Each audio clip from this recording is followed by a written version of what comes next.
Hello and welcome to Football Insights. Bafana have done it. A hard-fought victory has booked Bafana's place in the next round of the FIFA World Cup, and there's plenty to unpack.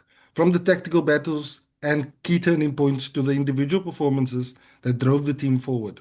We'll analyze exactly how Bafana got the job done and what they'll need to improve as the stakes continue to rise. But before we get into it, I want you guys to know that we are recording at 5 in the morning. So please like, subscribe, share to your friends, your enemies, please. Just get the word out there. Because we're putting in the hard yards here. Lau, I'm going to start with you as our new guest. Thank you for joining us. What's your initial thoughts on Bafana making history? Thank you for having me. Yeah, it's something big, it's something huge, for the country, for football as a whole, in Africa. Like you mentioned, we've made history, and I think it's been coming on, since 3 or 4 years ago when we went, I think was a third, we were third in the AFCON. Obviously as a continuation of the team. People had the doubts also with the last AFCON, when we didn't do so well. But I think it started back then already. If you look at the core of the group also, and I think more people will start to believe in Bafana. Yeah, we can plan for the next round, which is obviously the game against Canada. Gulam, you've worked closely with many of these players. Just what were you feeling when you saw the celebrations? Well, I wish I could have ran on the field and celebrated with them. And waking up at 3 a.m. to watch the game makes it worth it. But it showed that there was a lot of players who had big match temperament, came out, performed.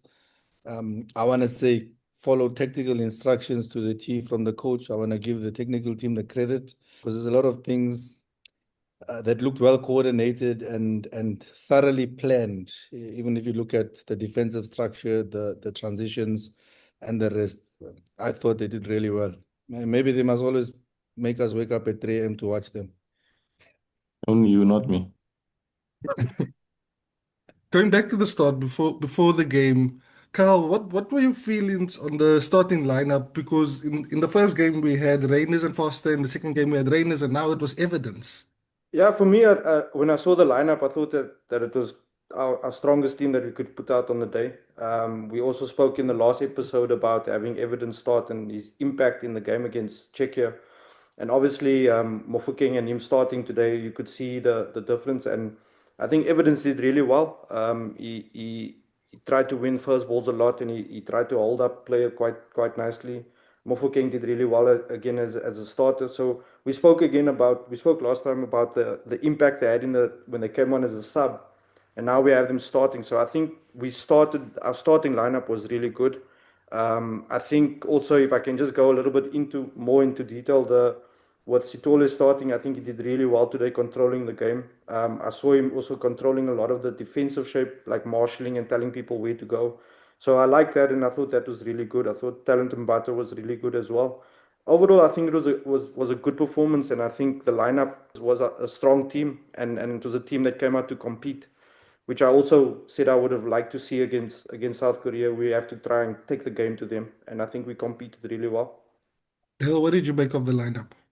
No, I thought it was good. I mean, over the two shows we spoke about going back to where we started with our lineup, considering we started with a three in the first game and only have used it once before. So going back to what we know, what the players know and are most comfortable with, I think it was perfect. Nail on the head. I think Gulam said it. Our tactical organization with that team was perfect. The way we were able to control the game with the two pivots was one of the key details to making it work. But all around, just everyone gave a full performance. So yeah, I was happy with the lineup. I'm glad we reverted to what we know because it then came out on top. Gulam, from a tactical perspective, what did you make of the way Bafana set up? It looked like we had a 4-4-2 shape of the ball, and we played quite narrow. What was your verdict on our tactics today? Yeah, look, I think it looked like a 4-4-2 or 4-2-4 at times, or 4-2-1-3. So uh, the role of Rele becomes important in terms of dealing with the opposition six. I felt with the wing backs closing the central corridors and allowing the diagonals, not always ideal, but if you have a good plan for it, you could see Sailor and Aubrey both always ready to attach, or one of the wingers always coming back to support, trying to create the 2v1. and there were good overloads and shifts to not allow the passes when it goes wide to come inside.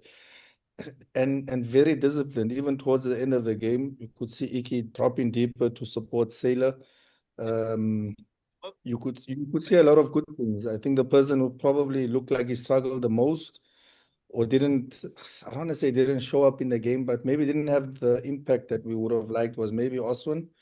And with the chances that we created with Tapelo, there was moments in the first half I thought maybe invert them or play them in their natural positions because Tapelo kept coming on the right and we're struggling to find Oswin. And then credit to Madala and to the technical team for leaving Tapelo on the right.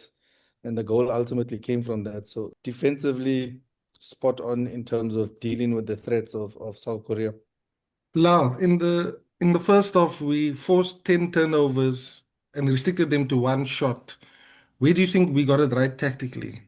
Yeah, like Gulam mentioned, shape. We kept our shape, and I think in the beginning they got behind Mudawa, I think once or twice, but he recovered. Whereas if you look on the other side, when they got behind Aubrey, Mbokazi was always there to cover. I feel we did well with that, and obviously forcing them out to the side, not allowing them to play through the middle, which helped us a lot. And for me, I feel also, the understanding also in the middle, with talent and Yaya, and obviously really. There were times where talent would push higher than really. Really would drop to fetch the ball also, which helped us, in transition. And the willingness always to always play forward when we recovered the ball from a defensive position helped us a lot also. Hell, there was a moment in the first half where Rele plays Maseko through, but in that moment we had created a 3v2. Um, do you think that South Korea's rest defense was an issue, or can that just happen in games? Yeah, I think with the three at the back, it often becomes dangerous. And us having Magopa that can hold on to the ball and has the speed to drive if he needs to. But you have two wingers that are very speedy as well. So that put Korea under pressure because every time we got the ball, we had two absolute, I don't know what you call them, lightnings on the sides, just going very aggressively, and it put them under a lot of stress. I think the moment you're also talking about there was chances where we spoke about in the AFCON, if you just make one extra pass, it could have created maybe a higher percentage of a scoring chance. But yeah, there's many people and the commentators, and I follow groups and stuff, and everyone's complaining about being on the right side with a left footer because he had two chances prior to that also that could have been almost half chances. And then he goes and buries it after that, coming in from the right hand side onto his left foot. But yeah, I think with three at the back, you're always going to be exposed with the speed that we had, and they used it very well. It was, I agree with everyone. It was a perfect team that they chose, the perfect speed that could exploit those spaces, and the perfect striker also to hold up play and be able to drive, be able to bring people into the game.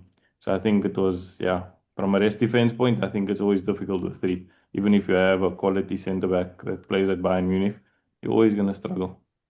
Carl, what was your verdict on South Korea's race defense or the defensive setup out of possession? For me, a three is look. They've obviously been playing in a three for a while, so they know what they're doing. But I think we exploited one of the weaknesses with playing with the threes is the transitions, and we actually went with speed and we went aggressive in attack. But also, like we have when we were in possession, what I liked what we did today was the way we moved the ball. We moved the ball a lot quicker than what we did before, and that helps you to kind of drag defenders out and move them out of position so you can find spaces. But in possession, I thought we were good, and with their back three, you need to have movement, and you need constant movement, and you need constant ball speed. But for us, the main thing was the transitions and the spaces we exploited when we won the ball back. Obviously, our defensive shape was really good, very compact, very narrow, very organized. And then once you win it and you go with speed, I think you're going to always exploit the back three in transitions. Gulam, they touched on it earlier with Maseko missing two chances. At that time, were you expecting him to come off before he scored the goal? Or knowing him, having seen him work at Sundowns, did you know that, he will deliver? Look, like I said, credit to Madala. It's whether you take him off, whether you put him on the left. So obviously they had a plan, and I'm sure they worked on it to keep him on that side. I think in the previous games, what Tapelo did well, he still went to the right foot. And in this game, he didn't go to the right foot at all. So even the one chance that was blocked in the first half, not in the moment in hindsight, when you watch the replay, I felt if he went to the right, because the defender was sliding across, maybe he would have had another chance. And in the same moment, he could have, I think it was, I don't know if it was Rele or Oswan, if he looked up and used the right, he could have even slid the pass through. But I guess an objective of the game is to try and get shots. The previous games, we never managed to get as many shots at goal in the first half. Today, I think we finished first half with 10 shots, 10 goals. Imagine with 10 shots at goal, and that showed that the idea was there: defensive solidity, calmness when defending, not being anxious, not being too emotional, direct and very conscious of the transition and the vertical actions. What I did like of South Korea is their defensive transition and ability to recover behind the ball was probably as quick as we would have wanted. And that they did well. So even the blocking, they always had a second line to try and pick up second balls. Looking at the first goal, Dale, can you break it down for me? How did we end up in that situation?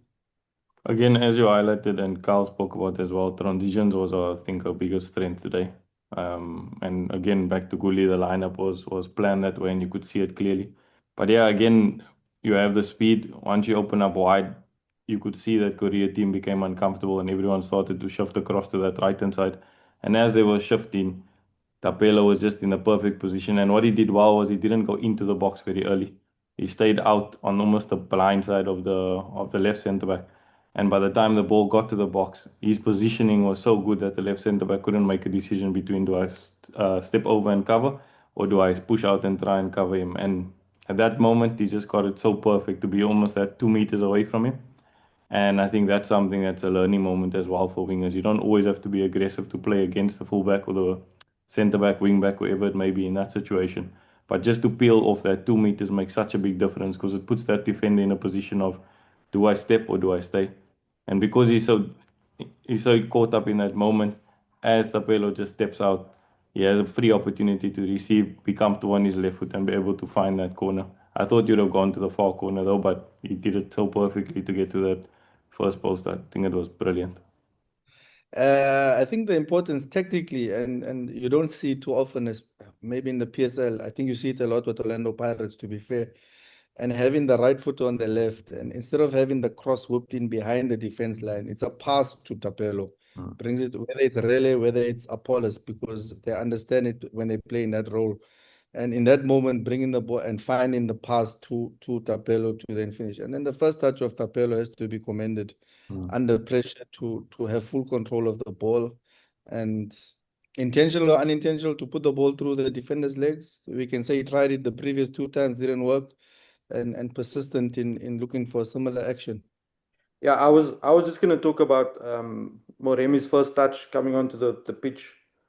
That's his first action of the game, and he goes down the left, and he's very calm in that situation.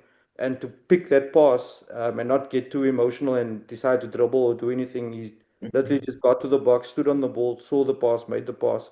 And sometimes you need that calmness in the final third and in the attacking third, just to be able to relax and see the right decision.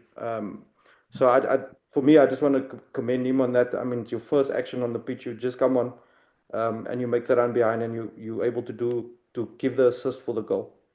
Because that touches on what we spoke about earlier, Carl. If Tapelo at that first, or I think it was the first or the second chance to cut in, if he's just calm in that 1 second and makes that pass across the box, like Gulam said, it's another scoring chance as well. So it's just that one extra pass in that final third to be able to create a better scoring chance or more guaranteed scoring chance. This segment is brought to you by Joma. What makes Joma boots different? Simple. They are built for players who demand performance without compromise. Joma combines comfort, durability, and innovation in every boot. The lightweight design helps you move faster, while the secure fit gives you confidence with every touch, pass, and shot. Visit any Joma store for boots, apparel, and more.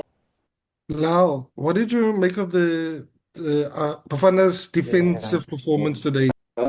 Defensively we were good. Like I mentioned, they got in behind us. We always had cover. Defensively we were good. Um, we forced them out wide. We didn't allow them to play through the middle. We forced them out wide.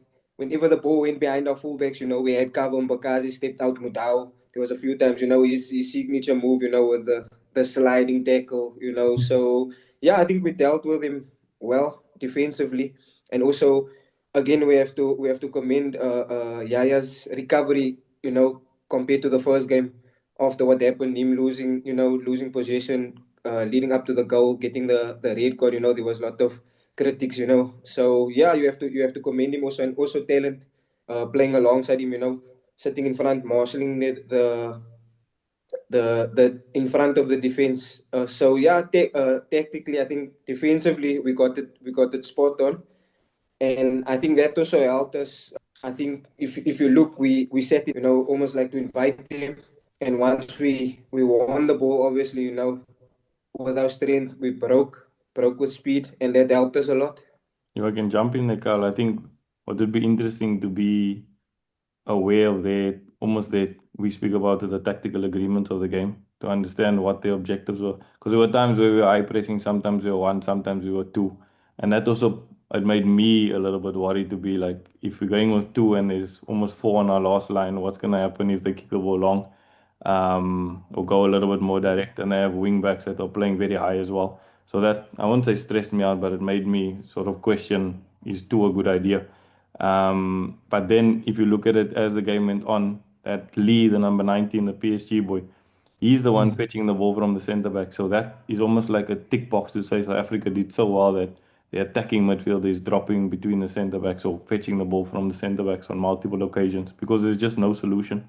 Even with their two in front of the defense, they couldn't come out. They tried to play and overplay, but South Africa just had the organization so on point that it was almost impossible. And I feared Korea in possession, because I watched them against Mexico, and Czechia. They were unbelievable. Even the first 5 minutes, I think it was, they had that combination play where they came out on their right hand side, our left hand side, and I was thinking, oh flip, we might be in trouble here. But then we got it together quickly after that, stabilized, and it was impossible for them to play. And that should be almost a medal or a tick to say, if you have their attacking midfielder coming to fetch the ball so deep, that means that we really organize, because they just have no solution to find him in the pockets, because he's having to find a different role on the field to make something happen. So I think that was a huge positive to take out of the team as well for the next game. Carl, were you surprised that Son Heung-min wasn't selected in the lineup? I was for me it was I looked at the lineup and I was like, how do you not put this guy in the team? But I was thinking, what could be the reasons why they don't start him? And to be my honest opinion is, I think they underestimated us. I think they maybe thought that we can rest him. We okay. We just need a draw. We'll be okay. Those kind of things. And when you make that kind of sub at the start of the second half, it means that shit, we need to now go back to what we know. And then for me, the bottom line is, I think they just underestimated us, and they thought they could cruise through and get a draw, and they'll qualify and they'll be okay. But football will teach you lessons. You can't be too arrogant. You can't be too confident when it comes to football. But I was shocked to see that he doesn't start, because I said this in our previous episodes during the AFCON, that you need to do what you need to do to get to the next round, and you can't always just take your foot off the gas kind of thing. You always have to try and go. So yeah, I was a bit shocked that he didn't start, but it helped. It was good for us because he made a big difference for them playing in the second half. He was able to find spaces. He was able to move the ball around. So yeah, I'm not complaining, but I was shocked when they didn't start him. Gulam, who stood out for you today from Bafana? Say it like the last game, like the last episode, everyone. Mm. I think, and it's a question Lyle will remember to answer this. I think, and Lyle mentioned it as well, is credit to Yaya Sithole because of the backlash that everyone gave him. I don't think anyone wanted to see him on the pitch. Everyone said Jaden and talent. There's people who said Yaya must not play.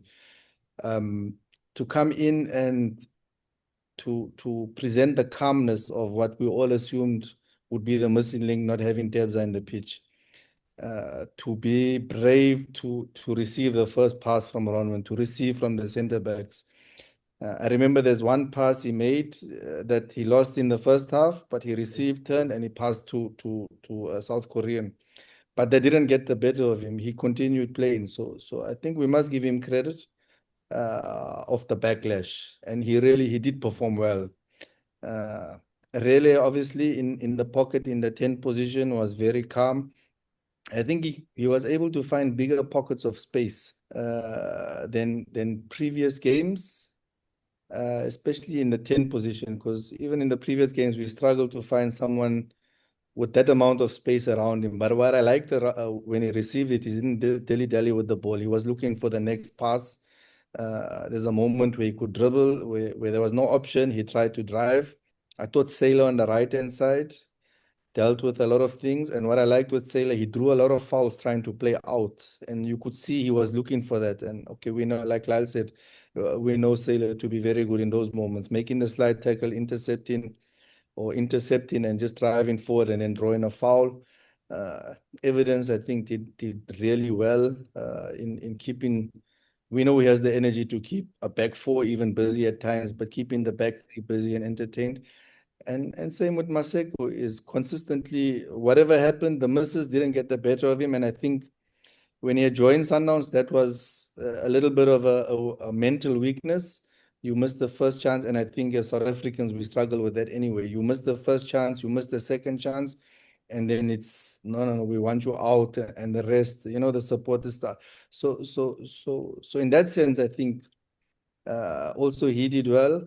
For those who weren't on the pitch, I think the technical team did well. I have to say that. But the question to Lyle when he does get to it is as a footballer, psychologically, what is the two effects of playing a game and underperforming according to the whole country, and working with a coach who believes when he puts you in, you will deliver? How does that psychologically affect you, one, coming from a bad performance and trying to turn around mentally to come and perform well? Say, you have to block out the noise, but it's gonna be there, it's you need to stay off social media if you're not mentally strong. But yeah, if you have a coach that believes in you, obviously, and the team camaraderie, I'm sure one of the captain, and being one of the players going to telling him, relax, it's fine, forget about what happened the first game, and like I mentioned, the camaraderie in the team obviously helped him, prepare and settle himself, before this game, obviously knowing what happened in the first game. And I mean, look there, it's evident what happened tonight. So in the next game, we play against Canada. But the lineup that we had today was made because of a unique bit of circumstances. We had Mshishi and Tebza suspended. Um, Dale, do they walk back into the team? I think it's going to be difficult. But to leave the Bogo out of a team is it's also suicide, if I can say that. His performance is unreal, but what the boys did tonight, it's also difficult to replace them. Like I said, like Gulam said, with Oswin, I would have liked to see more of him, but it's not only his fault. When he got the ball, even on the left of the two occasions, like he gives so much to the team. That combination play, him and Rele together also. Sometimes there was two tens in the middle also, and that was also good to see. And we like really made it difficult for South Korea. But oh, that's the coach's headache this week for the next few days. I wouldn't know who you pull out for those two because it was so strong in our possession, in out of possession, the way we defended, the way we kept the ball and rotated it. It's difficult to make a change there. But also on the other hand, I think everyone will understand it's very difficult to leave the ball on. It's not his fault. It's not like it's ill. Yeah, yellow cards is ill discipline, but he didn't do something stupid to get a red card and get suspended, and then he deserves it. He doesn't deserve it. I think he's put in a hell of a shift for the national team and comes with a strong season. So I don't think you can easily leave him out. But the same, I think the structure should definitely be the same. It's worked for us all the time. The profiles, I think the coach nailed it today. Almost a tactical masterclass. There's obviously always things to work on, but yeah, I think we should definitely stay the same. Canada is a big team. We shouldn't underestimate them, thinking that they're not one of the top five. But at the end of the day, sticking to what we know, like we spoke about in the first show, is something that will help us more than it will sort of let us down. I just think that to add on to what Dale was saying, I think they have the Bafana technical team. They have a good problem at the moment because who do you take? That's a good problem to have when you have quality that they have that can interchange and replace each other, and you look at the performance. If you ask me, would I put them straight back in? Yeah, because it's one of our best midfielders in the country, with Mokoena. So, but it's difficult to say who you're going to take out, like Dale says. But it's a good problem to have, and I think they would.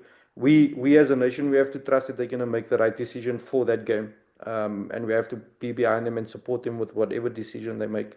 Because at the end of the day, we're not sitting there. We don't know what's going on. We can talk here, but we're not there. So for me, it's just about trusting whatever lineup comes out. I think it's Sunday that we're playing. We get behind the boys and we defend them. That's the main thing. Agreed. Now, what's your verdict? It's a good headache for the technical team. It's a good headache to have. But yeah, Tapes has been, if we're being honest, he's been our standout player for a while now, and yeah, I think he's going to start. I personally think he's going to start. Gulam, I Uh, know you Mshishi's biggest fan. Would you start him? Isn't he suspended for 3 games? yeah, I wanted to ask the same thing now. Yeah, I think it's 3 games. Well, we appealed it. Okay. No, look, I wouldn't start him. I'm his biggest fan, but I'm not gonna say I'm not anybody or any of the other Bafana players. I'm not any of their fans either. So no, I don't think he'll start. I would love to see him start. If he's Uh, available. if he's available, I would love to see him start. I think it would be the wrong decision. It would be an emotional acceptance from myself. He's Mshishi. I worked with him for 15 odd years. I seen him grow from when he signed in 2011 with Teco. So it's going back years and years and years. But no, I don't think it would be right for him to start. Not because he can't play, but the performance of those who are on the pitch is warranted, and they all deserve to start. Kebza deserves to start. Mshishi is there, he deserves to start. Moremi deserves to start. Jaden deserves to start. So everyone deserves to start. And what is I think important is coming off the first game is everybody has gotten into the World Cup rhythm. So everyone has progressed through the World Cup from the first game, poor performance, second game, much better performance, third game, perfect performance. So we expect, and then this is the problem with performances. Now we expect to Yeah. go through, beat Canada. Mm. And the same like we're speaking about Yaya, and I must mention this, is that had we not scored today or later on in the morning, we would all be on Tapelo Maseko's back and on the coach's back that we should have taken him off, he missed. Mm. And this is the lessons we have to learn in football, is that we have to believe and trust in the process. We have to believe and trust in the players who are on the pitch to deliver the right outcome. Yeah, Carl, sorry, Gully, we were speaking about Umshishi now. As a player, you would want to play, but knowing Umshishi, the person that he is, the way Rayleigh's been playing, he would say, no, let Rayleigh play. If you know him, he would. No. That's the kind of person he is.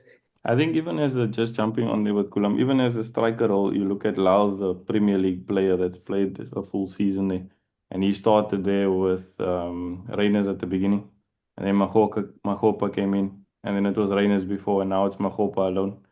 and even Reyners got pushed to right wing in when the sub came on. So it's interesting to see the dynamic. But imagine Magopa's almost self-belief now. He's gone probably skyrocketing. So to move him out of the team when he's on a high, realizing that he's coming, he's done a good job, and now the coach believes him in so much, he's gonna die for that team. Not that the others won't. I think Lau Reyners will do exactly the same. But he's on such a high because he has that physical presence. He can compete with all these boys. I mean, even with the chance that we had, it's his flick, his fight continuously to get that second ball, the third ball, and then it comes out as a chance for us. So that type of belief is also important. And like Kulam said, as much as we not necessarily favor these people, I mean these players, but when these guys are performing, you have to let them go. Like you have to just keep going with them and believe in them continuously. Because Hugo's biggest thing is loyalty. And if he's shown loyalty to the player is going to show loyalty to him in the next game. And every game now is going to be important. And like Kulam said, I'm the same. Like the country needs to believe in the team and support the team. We made it out of the group. We've almost done the impossible that most people would think, but we made it out of the group. And whatever happens now, the team has showed us that they can go further, and they're a good team. So it's just believe in the team and then believe in the players, and we continue. Yeah, sorry, I just thought of something that I was thinking during the game also. Our centre back pairing, I'm so happy and excited to see what's going to happen going forward. Both really young players, a right footer, left footer, they look solid.